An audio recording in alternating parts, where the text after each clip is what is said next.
Hello, now we are going to talk about the different styles of leadership. People lead differently based on a lot of different factors, which result in different responses from people. So we're going to go over that a little bit today. Okay, so the textbook answers, we'll go over them first. The first textbook answer of a leader is an authoritarian leader. These are people that just say what needs to be done and how it should be done and when it should be done, and really maybe micromanager, the word comes to mind. There's also tends to be a very clear division between leader and the followers. It is a sergeant and privates sort of thing. Not that I know a lot about military speak, but the idea that there is one leader, no ifs, ands, or buts about it.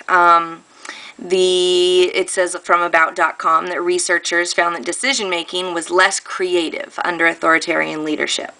And I think that's because, one mind can only come up with so much. Even a brilliant mind, even a mind that works really well with leadership and guidance and that sort of thing.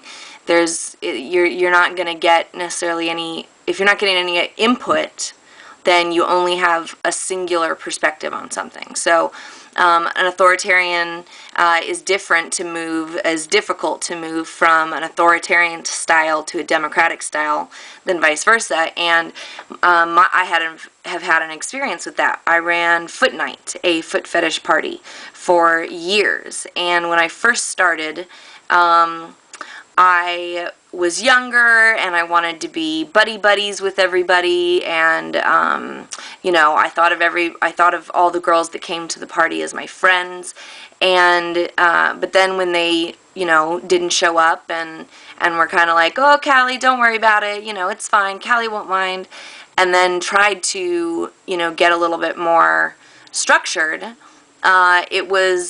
it took a while to get there. So moving from either side can be difficult.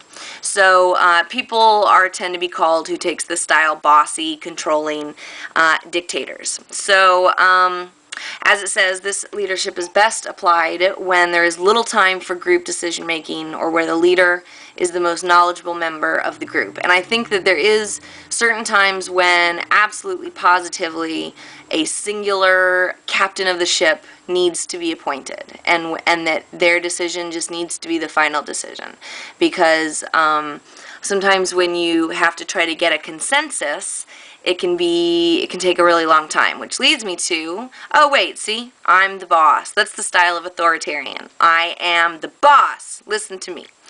Okay, so the next kind is let's see here, how can I read? The participative leadership, which essentially just means that you allow people input.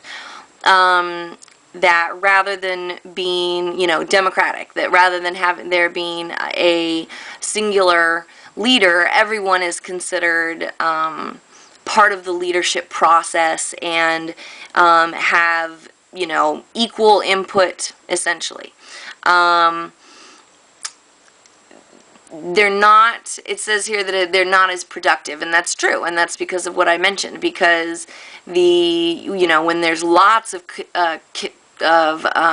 in the kitchen, then who's going to actually make the soup, because everybody's running around. So while sometimes it's really great to go in and have it be a truly collaborative process, that is a different style than there being a singular leader.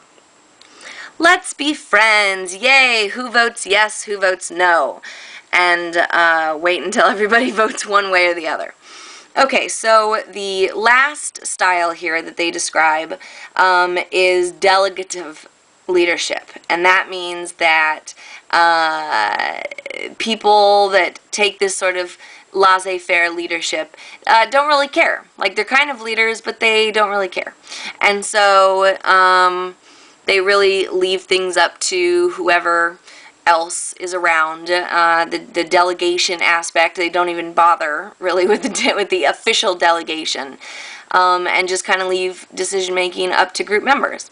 It can be, as it says, effective where everybody is at the same level of expertise, but it is hard to know what people's roles are, and it's hard to get people really motivated without a captain of the ship. Okay, and this is the whatever style of leadership.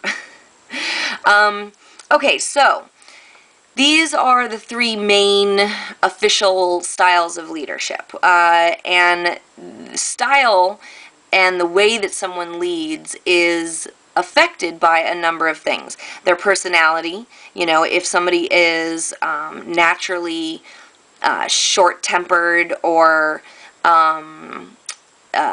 controlling in a invasive way, then they're probably going to take an authoritarian approach. So personality has a lot to do with it. Communication style, how people communicate. Do you give orders? Even if you say them nicely, do you give orders, or do you ask questions, or how do you communicate as a leader to what needs to be done? Also, the ability to organize. Now, there's going to be a whole section devoted to organizing, because that is really challenging sometimes. Particularly, I heard the phrase once, organizing in the kink community, and I'm sure it applies to others as well, is like herding cats, which, of course, if you know what a cat is and how difficult it is to get them to do what you want them to do, hence the hence the old saying. Okay, so now that I've stated the obvious, so the leadership style is affected by a lot of different things. What else could a leadership style be affected by, other than personality, communication, and ability to organize? What are some thoughts on how a style is either developed or comes naturally? Next, where have you seen these styles? Have you interacted with leaders that use any of these particular styles? What were your responses? What were the responses of those around you? Because some people respond really well to one kind of leadership style, but not another. So write and think about a little bit about what those active experiences have been with someone else as the leader, and the responses to that. And then next, of course, try to figure out what style you are. Do you identify with any of these fairly precise, cut and dry style identities, or do you relate to multiple ones? Sometimes you use one in a certain situation, sometimes you use a different one in a different situation. Or do you have your own style? And in that case, what do you call it? Benign dictatorship is one that has come up with some people I know, and I certainly subscribe to. But what is yours? What kind of leader are you? So that concludes the little presentation on styles of leadership, and I look forward to the discussion that happens in the comments below.